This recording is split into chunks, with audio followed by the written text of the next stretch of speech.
Okay, this is what I've received now, and I'm going to open it. By the way, if you're asking what is this is a boyfriend of the President of the United States of America. They're very friends together. He called him a great leader. So whatever happens next, remember this guy was called by the biggest democracy in the world as a great leader. So I hope the next day they will not change their mind and twisting all the propaganda media, send him the bulletin. Oh, call him a dictator.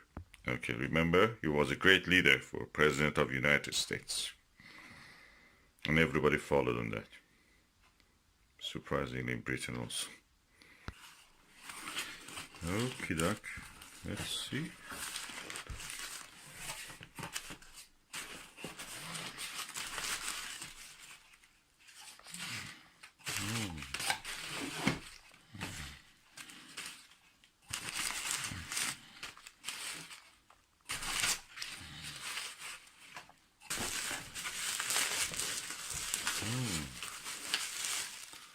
What is this?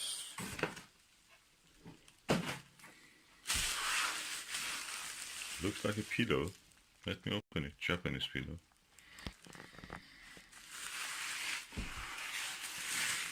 Rolling, rolling, rolling, rolling, rolling, rolling, rolling. Oh, another.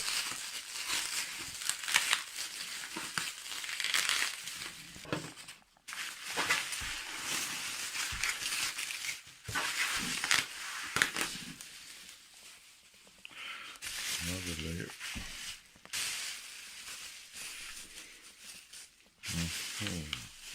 Let me see. Oh, and what we have here is a Canon lens. This is a zoom lens, 75 to 300 millimeter. I wanted to use it for taking pictures of the wide-angle pictures of the sky without using the telescope. So hopefully this will make it possible.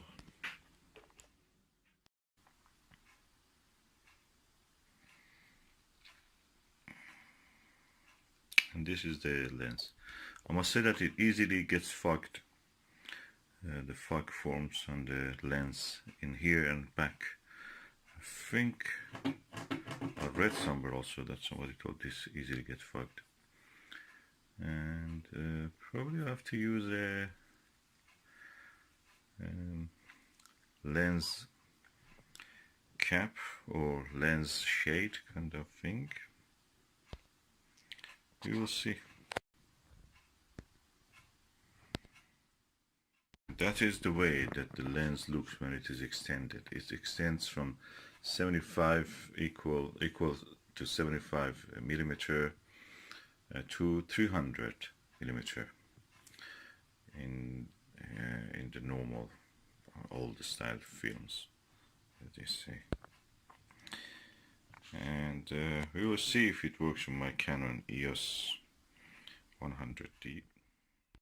Okay, this is my Canon EOS 100D, which is astromodified. I removed this normal lens and put this one on it.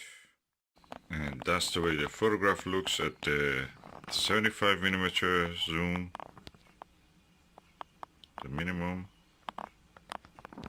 and the same scene at the 300 millimeter. This is how the scene looks at the 75 millimeter, and this is how it looks at the 300 millimeter.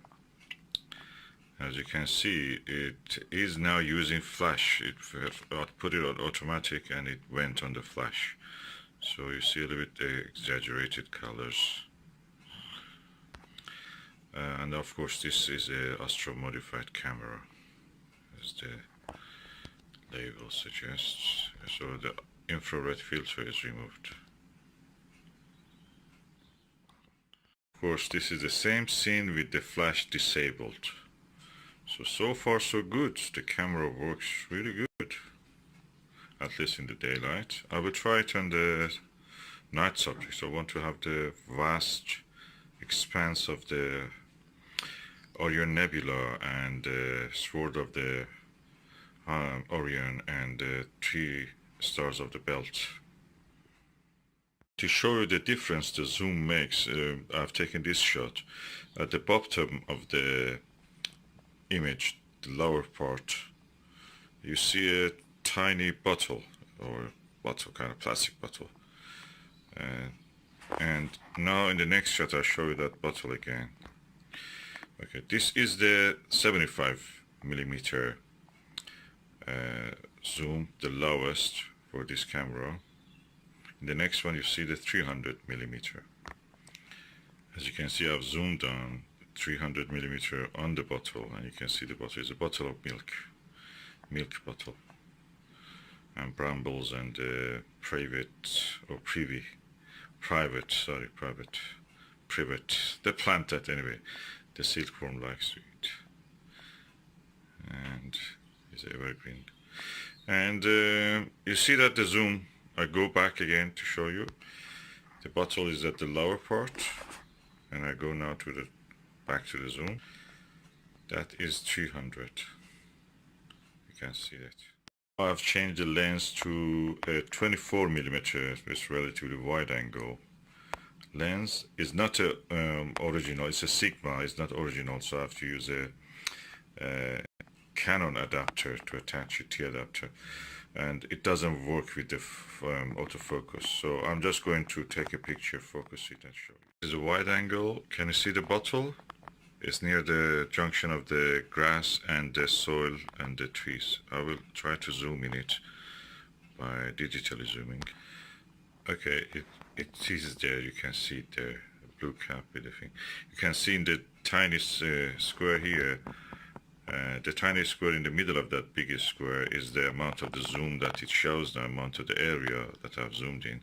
And the bigger grayish square rectangle shows that how much wide was the original picture. I'll go back again, let you see. So that is the original picture again with the 24 millimeter lens. So this lens is really good. This gives me a chance. It's practically like a telescope. Gives me a chance to use a wide angle lens, zoom lens at the same time, more wide angle than any telescope that I have.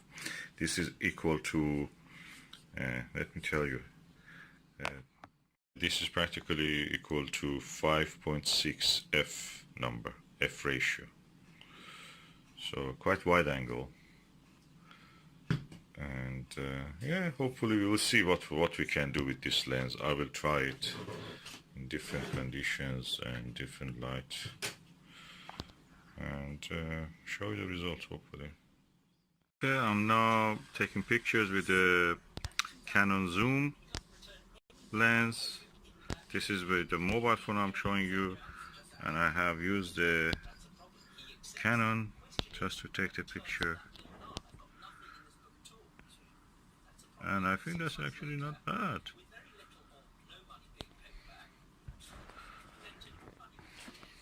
So this is the moon that I have now in the viewfinder, and I'm going to press the button.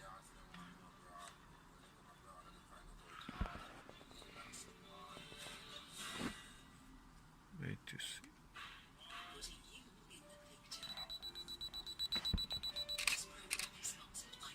Okay, that picture. You can zoom now into it. This one is a bit overexposed, I can see.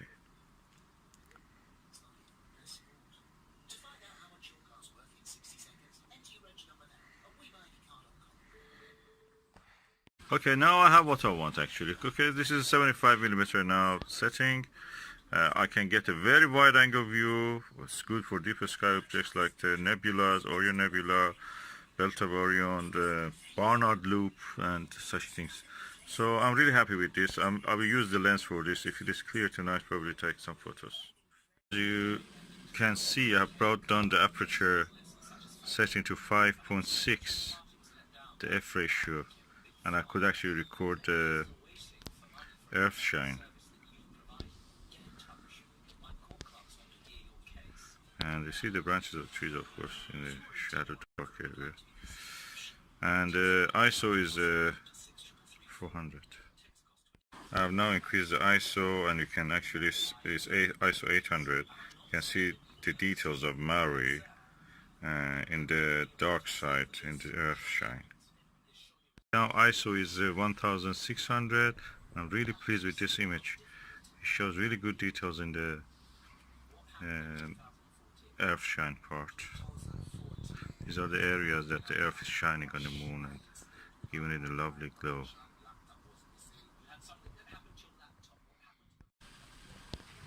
And now look, I've done the beautiful. This is 3200 ISO. And you can see lovely details in the dark side of the moon where the Earthshine is visible. Here you can see some astrophotographs that I've taken with this camera. The zoom lens gives a really wide angle compared to a telescope. So please look at the pictures of the M42 that I've taken.